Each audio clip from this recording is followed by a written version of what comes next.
Austatud kongress, tegelikult mul on hästi lihtne rääkida, kuna eelnevad inimesed on enamuse sellest jutust ära rääkinud, ja tavaliselt ma ei loe oma jutte paberilt, aga kuna ma ei olnud ette valmistunud ennem kongressi midagi ja koha peal tuli idee rääkida, siis loen natukene teile oma mõtteid.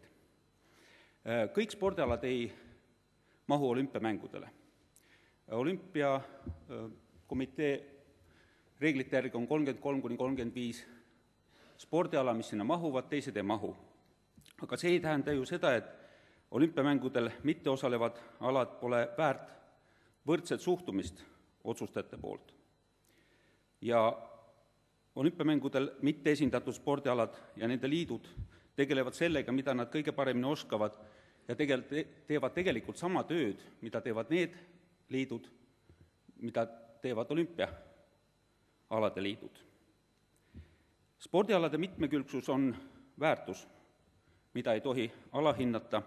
Samas ei ole spordialade paljusus eesmärk omaette. Tegeleda tuleb sellega, mida osatakse, hinnata tuleb traditsioone ja kogemusi. Mõningate suhteliselt väikeste harrastajate arvuga spordiliitude erakordne edukus rahvusvahelisel areenil ei tähenda seda, et sellel spordialal edu saavutamine oleks lihtne.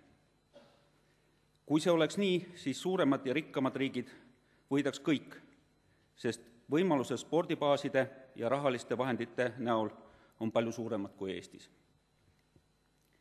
Ja kui see oleks nii, siis kes ei tahaks maailmameistriks tulla või maailmarekordit püstitada? Tegelikkus on ju hoopis teistsugune. Mitteolümpiaalad ja suhteliselt väiksed spordiliidud vajavad seega samaväärset toetust ja tähelepanu kui olümpiamängude alad.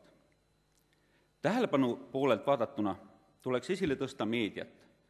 Meedia käsitleb spordialasid väga erinevalt, mõningatest räägitakse laialt ja mahukalt, teisest peaaegu et mitte. Ma toon teile ühe pisikese näite. Kui veemoto, mida mina esindan, Euroopa meistrivõistluste etapil eestlased võitsid kaksikvõidu ja ma teadsin sellest ajakirjanikele, siis minu käest küsiti, et kas seal rohkem võistlejaid ei olnud.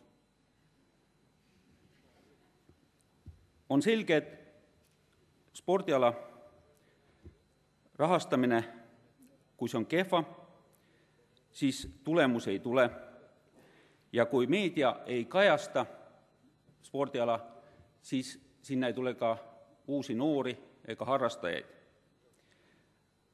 Ma loodan, et teist mitmed tulevad järgmisel aastal suvel Viljandi järve äärde juuli keskel, sest kes teist on näinud veemotovõistlusi, seal on 2 paadiklassis selgitatakse maailmameister ja eestlastel on seal palju ära öelda.